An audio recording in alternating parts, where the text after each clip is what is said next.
Hey guys, it's Charlie. It's March 11th, Thursday. You know, what we got going on this week, it absolutely makes me sick. We have Nancy Pelosi coming out 2 days ago basically saying we need to pass this bill, talking about the health care, to know what's in it. Unbelievable. Unbelievable that these are our representatives. I mean, we're in the middle of the worst financial crisis probably in the history of the world. When it's all played out, we'll find that out to be true. And these people are concerned about getting more power, keeping their butts in power, taking control of more of the economy. And for the life of me, I don't understand how so many people can just sit back and let this happen. You know, millions and millions and millions of people show up at tea parties, show up at town hall meetings. It's not deterring these people one iota. You know, look what happened with the Democrats in New Jersey, in Virginia, and in Massachusetts. They're losing the seats left and right. They're losing political capital left and right. But it doesn't matter. You know, it just doesn't matter. It's like the cap and trade. If it doesn't pass, power will be given to the EPA to enforce cap and trade. It doesn't matter anymore what the will of the people is. Now, I wanted to talk about the unemployment report that came out today a little bit. 462,000 people, reduced by 6,000 over last week. So it's touted as a victory. You know, according to Warren, the 460,000 is the crisis point, and I believe him far sooner than I would believe somebody on CNBC or MSNBC or any of these paid cheerleaders that we have to listen to. Well into the crisis level with first-time unemployment claims. The 4-week moving average is moving up, that it's trending up towards more unemployment. But the shocking number is the 5.5 million who are on emergency unemployment benefits. This time last year, we had less than half of that. 2 million people were on emergency extensions. Now we have 5.5 million. And basically, we're going to have a whole class of people, you know, a whole entire class that is on unemployment, perpetual unemployment benefits. You know, I'm going to say it once again. Let's take these people after 99 weeks of unemployment and force them onto other kind of assistance.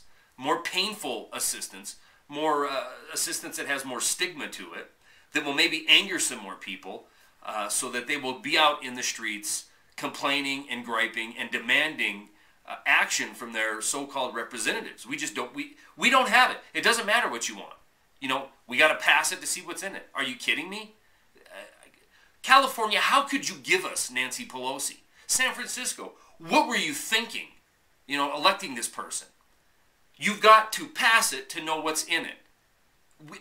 This is absolute insanity. I don't even understand how this person can be the third most powerful person in this country in order of who would become president after the vice president.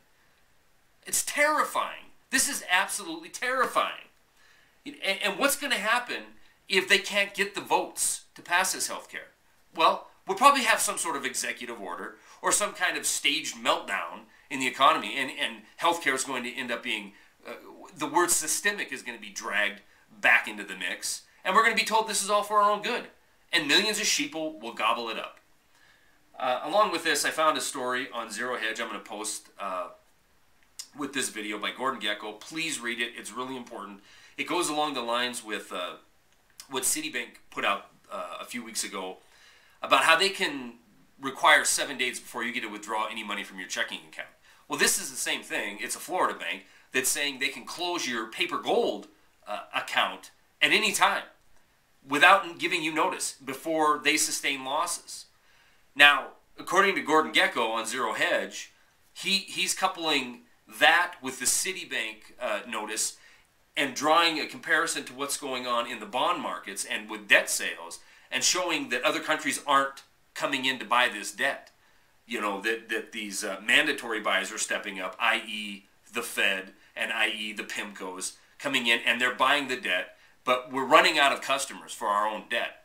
You know, and it's not surprising it's coming off February, over $200 billion in deficit spending.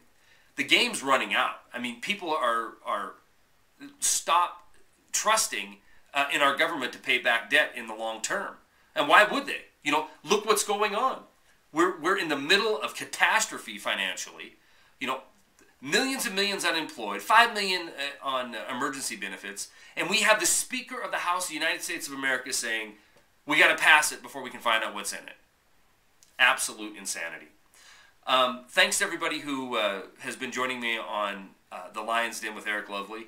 I really appreciate all the messages and all the messages you're sending him. So I will be on there again this Saturday. I have to leave town. I'll be in Denver over the weekend.